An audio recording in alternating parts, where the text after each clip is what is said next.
C'est comme si on était en guerre. Regardez ce que fait Trump aux États-Unis, il le fait, c'est-à-dire il a décidé une politique dure, d'envoyer des forces qui sont dures aussi et qui commettent parfois des erreurs. Renée Good, une citoyenne américaine, a été tuée par Jonathan Ross, un agent de la police fédérale de l'immigration. La police aux frontières, ICE, font un excellent travail. Un homme est à genoux, il est maintenu par plusieurs agents fédéraux. Un autre agent s'éloigne, une arme à la main. Une seconde plus tard, on entend les tirs. Où est-ce qu'il trouve toute cette énergie aussi? Si on veut se débarrasser des OQTF, il faut organiser comme fait Trump, avec ICE, des sortes de grandes rafles un peu partout.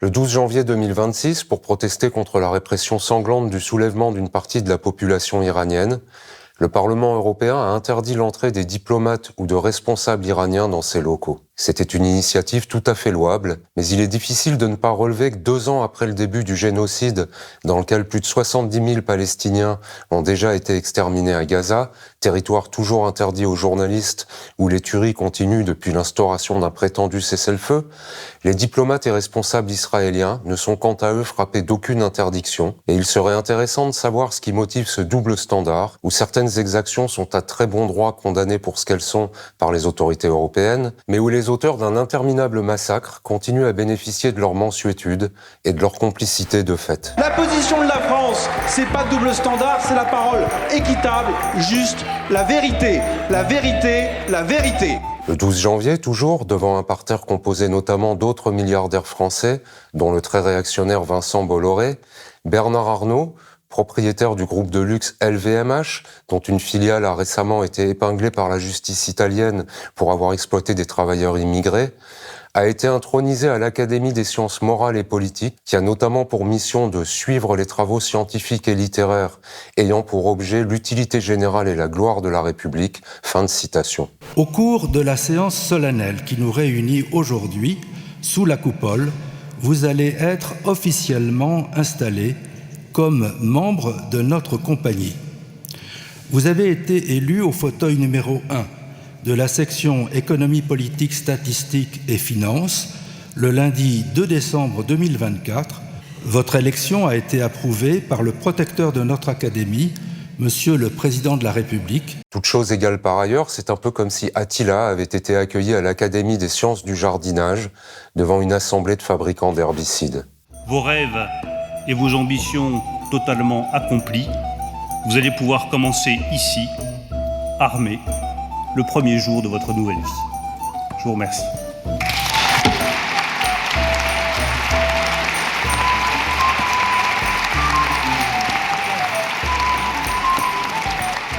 Le 13 janvier, la France a convoqué l'ambassadeur iranien à Paris pour dénoncer la violence d'État qui s'abattait en Iran contre des manifestants pacifiques. Fin de citation. Le ministre macroniste des Affaires étrangères, Jean-Noël Barrot, a très justement dénoncé une répression intolérable, insupportable et inhumaine. Puis il a promis: il ne saurait y avoir aucune impunité pour ceux qui tournent leurs fusils contre des manifestants pacifiques. C'était une très belle et très émouvante déclaration qui appelle toutefois quelques rapides remarques. Il est par exemple évident qu'en matière de répression intolérable, insupportable et inhumaine, les macronistes peuvent se prévaloir d'une certaine expérience. Comme le sait quiconque se rappelle par exemple les images de la manifestation qui a eu lieu le 25 mars 2023 à Sainte-Soline, dans les Deux-Sèvres, et à la veille de laquelle Gérald Darmanin, alors ministre de l'Intérieur, avait promis... Nous verrons des images extrêmement dures. Puisque ce jour-là, et contrairement à ce qu'avait ensuite prétendu le même Darmanin avant de se raviser, la gendarmerie française a fait usage d'armes de guerre, provoquant des blessures gravissimes, contre des militants écologistes rassemblés pour dénoncer la construction d'une méga-bassine qui a finalement été déclarée illégale. Non, aucune arme de guerre n'a été utilisée par les forces de l'ordre à Sainte-Soline. Et il est tout aussi manifeste qu'en matière d'impunité aussi, Jean-Noël Barrot sait de quoi il parle, puisque ça fait 1 an et demi que le gouvernement auquel il appartient accepte que le Premier ministre israélien Benjamin Netanyahou survole impunément le territoire français à chaque fois qu'il se rend aux États-Unis chez son principal sponsor, alors qu'il est sous le coup d'un mandat d'arrêt international pour crimes de guerre et pour crimes contre l'humanité. Tu mens, il ment, Le 19 janvier, le Premier ministre macroniste Sébastien Lecornu, reniant dans le plus grand des calmes sa promesse faite en octobre 2025, j'ai décidé de renoncer à l'article 49 alinéa 3 de la Constitution, a annoncé qu'il recourait finalement à l'article 49.3 pour faire adopter le projet de loi de finances pour 2026. On se rappelle que c'est en échange de cette promesse, présentée à l'époque comme une magnifique victoire, que le Parti socialiste s'était engagé à l'automne dernier à ne pas censurer le gouvernement Lecornu. Comprenons-nous, je reste dans l'opposition, mais je veux que le débat ait lieu. Et donc nous ne censurerons pas, dès la discussion de politique générale, le Premier ministre. Pour les socialistes, la volte-face du Premier ministre est donc un gigantesque camouflet, extraordinairement humiliant. Mais la vérité oblige à dire que le chef du gouvernement aurait eu tort de se gêner, puisque le premier réflexe du PS, immédiatement après avoir été ainsi ridiculisé au dernier degré, a été de lui renouveler sa promesse de ne pas le censurer. Aux conditions que je viens d'évoquer, si le Premier ministre y répond favorablement, j'appellerai les socialistes à ne pas voter la censure. Un peu comme si le parti d'Olivier Faure, qui a quant à lui passé les 40 dernières années à trahir très consciencieusement la plupart de ses promesses électorales, en était arrivé à considérer la perfidie comme un gage de respectabilité. Pour permettre au pays d'être gouverné au cours des 28 prochains mois, nous vous avons proposé dans un premier temps un pacte de non-censure qui reposait sur 3 conditions. Le non-usage du 49.3, un changement de cap. Il faut un cap clair. Le respect du front républicain en vous refusant à faire dépendre votre survie de l'extrême droite, comme l'a fait votre prédécesseur. Vous n'y avez pas donné suite. Il n'est donc plus question de pacte de non-censure. C'est non-stop, de la fabrication de girouettes. Le 22 janvier, dans un entretien filmé avec une journaliste du Figaro, le très droitiste quotidien du groupe Dassault, le non moins droitier publiciste Franz-Olivier Gisbert a déclaré qu'Emmanuel Macron était, je cite, le premier président ayant un projet communautariste avec son Haut Commissariat à la diversité qui exaltera les tensions communautaires. Fin de citation. Qu'est-ce qu'il a, Macron ? Le vrai problème, c'est que c'est le premier président communautariste que nous avons en France. Et là, aujourd'hui, d'ailleurs, on l'a vu, il a été pris la main dans le sac quand il a proposé un espèce de truc, encore un bidule, une espèce de comité machin truc, de chou farci pour je sais pas quoi, la diaspora ou les... Pour cet éminent représentant de la toute petite mais très influente communauté des éditocrates réactionnaires blancs de plus de 60 ans, la diversité serait donc synonyme de discorde, et c'est tout à fait intéressant pour ce que ça nous dit de l'univers mental de ce propagandiste qui estime par ailleurs que la France accueille trop d'immigrés. Vous avez cité des éléments qui montrent que ce choc des civilisations, il a lieu en France. Pourquoi ? Parce que depuis des années, on laisse rentrer tout le monde, mais sans réfléchir. Ici, cependant, le plus important est que dans le monde réel, comme l'a confirmé le ministre Jean-Noël Barrot pour couper court aux rumeurs propagées par l'extrême droite, les macronistes n'ont aucune intention de créer un haut commissariat à la diversité, mais il semblerait que l'époque où l'éditocratie réactionnaire hésitait à proférer publiquement de grossières contre-vérités pour mieux fustiger l'immigration soit définitivement révolue. Pourquoi il y a plus de punaises de lit aujourd'hui ? Est-ce lié à l'hygiène ? Je vais poser toutes les questions. Il y a beaucoup d'immigration en ce moment. Est-ce que c'est des personnes qui n'ont pas les mêmes conditions d'hygiène que ceux qui sont sur le sol de France, qui apportent parce qu'ils sont dans la rue, parce qu'ils peut-être n'ont-ils pas accès à tous les services comme les autres. Est-ce que c'est lié à cela ? Absolument pas. Le 22 janvier toujours, Donald Trump, qui se vante très sérieusement d'avoir mis fin à 8 guerres depuis son élection à la présidence des États-Unis, alors qu'il a surtout été occupé à bombarder l'Iran ou le Venezuela et à menacer d'attaquer le Groenland, a profité de la tribune que lui offrait le Forum économique mondial de Davos pour annoncer au monde l'installation de son Conseil de la paix, organisation internationale comptant 2 petites dizaines d'adhérents et dont la mission officielle est de promouvoir la stabilité, rétablir une gouvernance fiable et légitime et garantir une paix durable dans les zones touchées ou menacées par un conflit. Et vous savez, avec les 8 guerres que j'ai réglées, je n'ai jamais été en contact avec les Nations Unies. Et on pourrait imaginer que c'est eux qui les auraient réglées, mais ils ne le pouvaient pas, ils n'ont pas essayé assez dur, peut-être. Mais il y a du potentiel avec les Nations Unies. Je pense que la combinaison du Bureau de la paix avec les gens ici sur scène, avec les Nations Unies, ça pourra donner quelque chose d'unique au monde. Dans son célèbre roman 1984, paru en 1949, l'écrivain britannique George Orwell imaginait, comme on sait, un régime totalitaire livrant des guerres perpétuelles et qui régnait notamment par la répétition de slogans inversant totalement le sens des mots, comme le tristement célèbre « La guerre, c'est la paix ».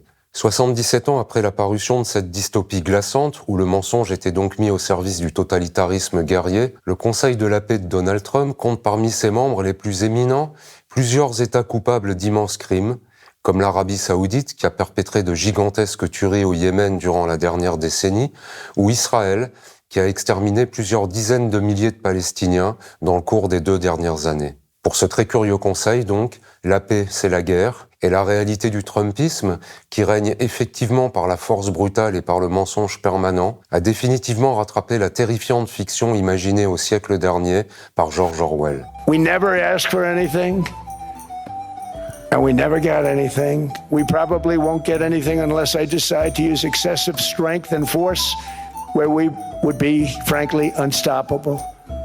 But I won't do that. Le 24 janvier, 15 jours après avoir abattu la poétesse lesbienne Renée Good, que son meurtrier avait traité, je cite, de putain de salope, immédiatement après l'avoir assassinée. Sur l'image du téléphone portable de Jonathan Ross, on entend quelqu'un insulter Renée Good.